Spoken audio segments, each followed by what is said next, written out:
SaArah had always loved old houses. Their creaking floors and dusty corners whispered secrets to those who cared to listen. So when she inherited her grandmother's manor at the edge of the village, she seized the chance to move in.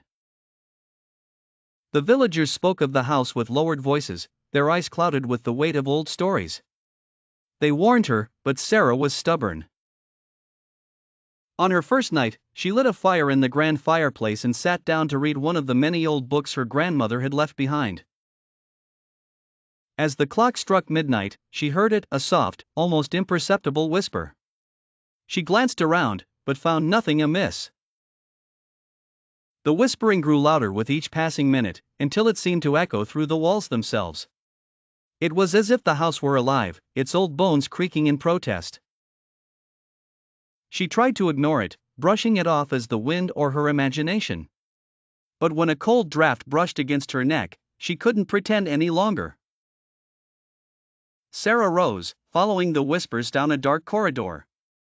The walls seemed to close in on her as she walked, the air growing thicker and colder. She reached the door at the end, one she had never seen before. With trembling hands, she pushed it open. Inside was a small room, its walls covered in old, yellowed wallpaper. In the center stood a rocking chair, creaking back and forth as if someone had just risen from it. On the floor lay a diary, its pages worn and fragile. She picked it up, her heart pounding in her chest. The diary belonged to her grandmother, its entries filled with tales of sorrow and regret. It spoke of a curse, one that had plagued their family for generations.